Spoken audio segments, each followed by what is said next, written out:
안녕하십니까. 조갑제TV 시청자 여러분, 저는 조갑제닷컴의 조셋별입니다. 오늘은 2019년 2월 21일 저녁 7시 반을 지나고 있습니다. 네, 오늘 통계청이 2018년 4분기 가계 동향조사 소득 부분에 대해서 발표를 했습니다. 네, 그 발표 결과를 보도한 각 언론사들의 헤드라인 읽어드리면 이렇습니다. 네, 중앙일보는 분배 쇼크 15년 만에 역대급 양극화, 소득 주도 성장의 역설.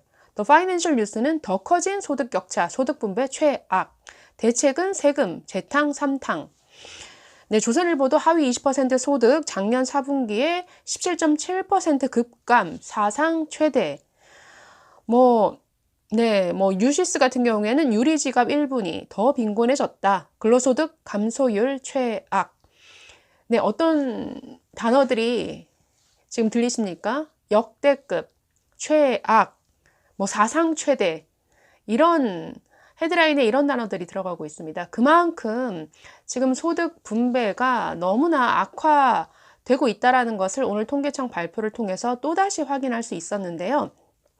자, 오늘 발표에 따르면 1분위, 이 가계동향조사에서 소득 부분은 전체 국민들의 어떤 가구별 소득을 20%씩 이렇게 5구간으로 나눕니다. 그래서 하위 20%, 40%, 60, 80, 100 이렇게 나눕니다. 그래서 가장 소득이 낮은 소득 하위 20%의 가구가 1분위 가구에 속하고 가장 고소득인 상위 20%가 5분위가 됩니다. 그래서 이 가장 소득이 낮은 하위 20% 1분위 소득이 지난해 4분기에 역대 가장 큰 폭으로 감소를 했습니다. 그러니까 빈곤층이 더욱 빈곤해진 것으로 나왔고, 고소득층은 또 가장 역대급으로 소득 증가율이 큰 폭으로 증가한 것으로 나타나서 소득이 어려운 계층은 더 어렵고 좋은 계층은 더 좋아지는, 그래서 소득 양극화가 문재인 정부 들어서 정말 가장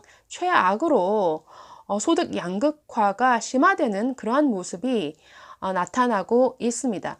좀 더 구체적으로 한번 그래프를 보면서 말씀드리려고 하는데요. 네, 자, 그래프를 보시면 1분위 가구의 작년 4분기 월 평균 소득은 123만 8,200원으로 전년 대비 17.7% 감소한 것으로 나타났습니다. 그러니까 최저임금 인상으로 이렇게 실직이 늘면서 근로소득이 무려 36.8% 급감한 것으로 소득 감소폭이 굉장히 크게 나타났습니다. 이 근로소득 감소율 모두 통계 작성된 후 사상 최대폭으로 이렇게 감소한 것입니다. 자, 2분위 소득을 보시면 2분위 가구도 그러니까 가장 최하위 1분위 소득도 낮아졌는데 2분위 가구도 월 평균 소득이 277만 3천원으로 전년 대비 또 4.8% 감소를 했습니다. 그래서 1분위, 2분위 소득은 지난해 1분기부터 지금 4분기 연속으로 감소세가 이어지고 있습니다. 중산층이라고 할 수 있는 3분위부터는 소득이 조금씩 증가를 해서 3분위 월 평균 소득이 1.8% 증가한 410만 원 정도 되고요. 자, 고소득층이라고 할 수 있는 4분위, 5분위 소득은 정말 큰 폭으로 상승을 해서 4분위 같은 경우에는 전년 대비 4.8%, 5분위 소득이 무려 전년 대비 10.4%나 증가한 932만 4,300원으로 조사가 됐습니다. 지금 보시면 저소득층의 소득은 사상 최대 수준으로 감소하는 반면에 고소득 계층일수록 소득 증가율이 높아지는 이런 추세를 보이고 있다라는 거죠. 그래서 오히려 소득 주도 성장으로 소득 주도 성장을 추진하고 있는 문재인 정부에서 오히려 소득의 어떤 양극화가 더 심화되는 이런 역설적인 상황이 지금 벌어지고 있습니다. 네, 이렇게 그래프에서 보신 것처럼 저소득층의 소득이 이렇게 크게 감소한 것은 최저임금 인상 여파에 따라서 이 하위 계층에서 일자리가 줄어들었기 때문에, 실직하는 사람이 늘어났기 때문에 근로소득이 줄었고, 그에 따라 이 가계 평균 소득도 줄어들었다라는 것을 알 수가 있습니다. 자, 1분위 근로소득이 전년 대비 36.8%나 급감해서 고작 43만 원 정도를 근로소득으로 지금 벌어들이고 있는 것으로 나타났습니다. 한 70만 원 정도 벌던 것을 지금 43만 원 밖에 못 버는 이런 상황이 됐다라는 거죠. 그런데 그 이유는 실직 때문이다. 그걸 어디서 알 수가 있냐면 지난해 4분기 지난해 4분기 그러니까 2017년 4분기에 1분위 가구의 평균 근로자 수는 0.81명이었는데 이것이 0.64명으로 줄어들었습니다. 그만큼 실직으로 인해서 그러니까 한 가구 안에 근로하는 인원이 평균적으로 줄어들었다는 것이죠. 그리고 2분위 가구도 역시 마찬가지입니다. 근로자 수가 1.31명에서 1.21명으로 줄었습니다. 그래서 저소득 일자리가 많이 분포되어 있는 임시직, 일용직 이런 취업자들이 지난해 4분기에 얼마나 취업자 수에서 줄어들었냐면 15만 명 넘게 줄어들었기 때문에 그 여파가 근로소득 감소로 저소득층의 근로소득 감소로 이어졌다라는 것을 알 수가 있습니다. 1, 2분위의 사업소득, 즉 자영업을 하시는 분들의 사업소득도 굉장히 큰 폭으로 줄어들었습니다. 8.6%, 18.7% 급감해서 역시나 최저임금 인상 등으로 폐업한 자영업자들이 늘어났다. 그 결과 소득 감소로 이어지는 이런 추세를 볼 수가 있었습니다. 그러다 보니까 이 고소득층과 저소득층의 이 소득 격차, 소득 분배율 정말 악화가 됐겠죠. 한번 그래프로 한번 보시겠습니다. 네, 그래프를 보시면 소득 상하위 격차를 나타내는 균등화 처분 가능 소득 5분위 배율인데요. 이것이 지금 2018년 4분기에 5.47배까지 벌어졌습니다.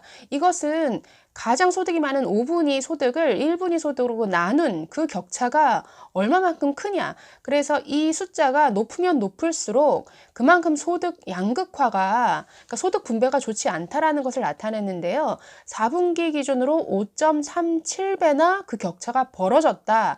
이것은 2003년 통계 작성 후에 최대치로 이렇게 나타났습니다.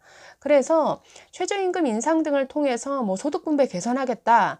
소득 주도 성장 추진하고 있는 문재인 정부 오히려 거꾸로 가고 있죠. 오히려 소득 불균형이 사상 최대로 확대되는 이런 역설적인 상황이 벌어지고 있습니다.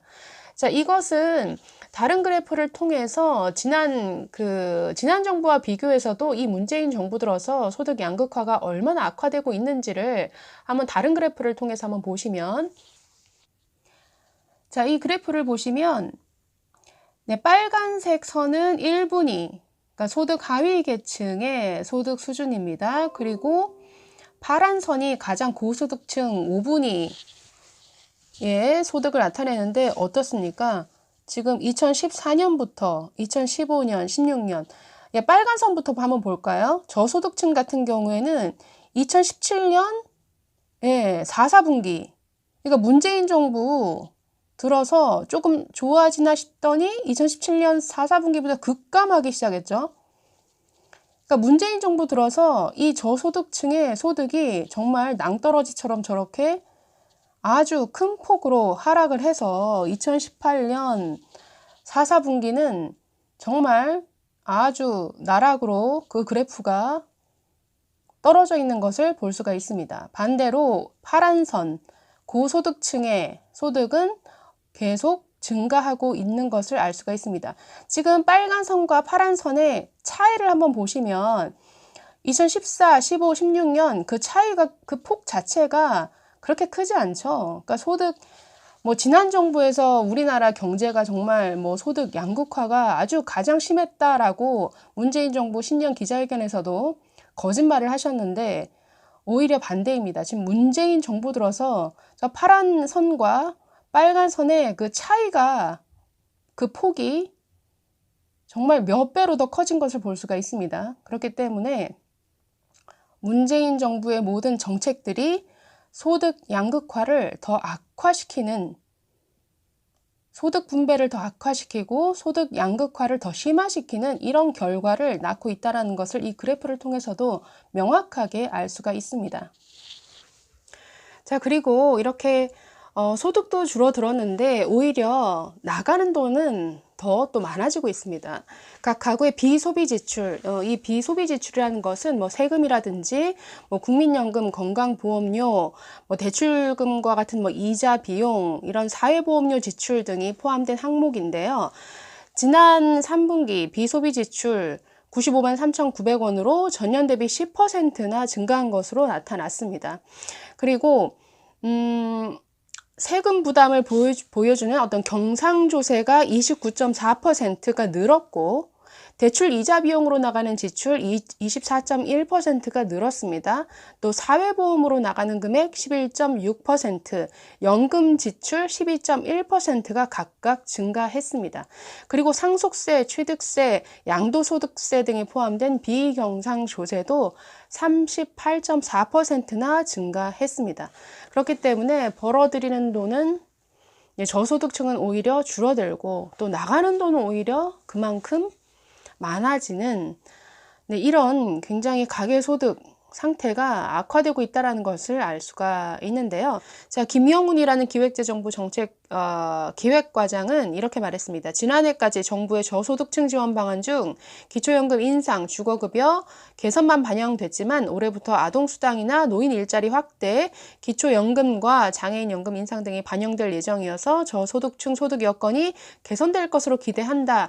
이거 작년에도 똑같이 얘기했던 것 같은데요. 사실 이런 통계 악화, 취업자 수 통계라든가 고용 상황 악화를 나타내는 각종 통계들, 이런 소득 분배 악화, 이런 통계가 나올 때마다 저는 문재인 대통령이 나서서 정말 이것에 대해서 사과하는 모습을 저는 본 기억이 없습니다. 뭔가 이렇게 역대급 최악의 통계가 계속 나오면 뭔가 국민들, 정말 이런 경제 상황에서 힘들어하는 국민들을 위해서 뭔가 죄송하다는 말 한마디 해야 될 것 같은데 한 번도 그런 것 같지가 않아서 참 유감입니다. 자, 오늘 홍 부총리는 또 이런 말을 덧붙였습니다. 1분위 소득 감소 분배 악화의 원인을 고령 가구 증가 등 구조적 요인과 고용 부진, 기저 효과 때문이다 라고 하면서 소득 감소 원인을 면밀히 검토하겠다라고 했는데, 항상 그 원인을 뭔가 구조적 요인이다, 굉장히 막연하죠. 그리고 항상 뭐 인구 감소 때문에, 뭐 기저 효과 때문에, 기저 효과라는 거는 뭐 작년 통계가 좋았기 때문에 올해 통계가 뭐 빛을 발하지 못한다, 뭐 이런 뜻인데, 예, 이병태 교수님 어떤 다른 매체와 인터뷰에서 헛소리다라고 이렇게 직설적으로 얘기하시는 걸 들었습니다. 이런 정말 막연한 원인 분석으로 막연한 대책이 나온 것 같아서 참 걱정입니다. 근데 전문가들 이렇게 많이 지적을 했네요. 윤창현 서울시립대 경영학부 교수, 저소득층 소득 일부를 세금으로 지원했는데도 전체 소득이 줄었다. 당장 현금만 살포하는 식의 이런 대책으로는 소득 양극화 문제를 개선할 수 없다. 또 조동근 명지대 경제학과 명예교수는 경기가 둔화하고 고용시장마저 위축하는 상황에서 재정을 확대해 국민소득을 끌어올리는 대책은 역부족이라는 경고음이 곳곳에 울리고 있다. 분배를 개선하려면 민간의 고용, 투자를 늘리는데 정책 초점을 맞춰 질 좋은 일자리부터 늘려야 한다. 네, 질 좋은 일자리 어디서 나옵니까? 기업에서 나오죠. 그런데 그 기업이 뭔가 자꾸 이렇게 일자리를 창출할 수 있도록 지원해줘야 되는데 오히려 거꾸로 하고 있는 것 같습니다. 네, 또 다른 김정식 연세대 교수는 기업 투자를 유도해야 하고 설비 투자 부진, 건설 경기 침체 등을 살릴 대책이 필요하다. 네, 최백은 건국대 교수. 네, 이 최백은 건국대 교수는 굉장히 정부의 작년에 모 토론회에 나와서 정부의 소득주도 성장을 굉장히 열렬히 지지했던 분인데 이렇게 말씀을 하셨네요. 제조업이 흔들리면서 일자리가 없어지고 가게가 불안하니까 쓸만한 사람도 지갑을 닫으면서 고용원 있는 자영업자까지 충격을 받는 등 산업이 근본적으로 흔들리고 있다. 산업 생태계를 근본적으로 바꾸지 않으면 성장률이 역성장할 수 있다. 뭐 이렇게 또 비판적인 의견으로 돌아서신 것 같습니다. 네. 상황이 굉장히 좋지 않은 것 같습니다. 그러나 전문가들이 말하는 것처럼 세금, 재정 투입만으로는 해결 안 된다. 기업에서 그 해결책을 찾아라. 기업의 일자리를 늘릴 수 있는 방향, 어떤 민간 부분을 어떻게 하면 더 활성화시킬 것인가, 이것을 고민해야지 자꾸만 어떻게 하면 수당 더 지급하고 어떻게 하면 세금을 더 투입할까, 이것으로는 해결되지 않는다라는 것이 일관된 경제 전문가들의 지적입니다. 좀 새겨 듣기를 바랍니다. 네, 감사합니다.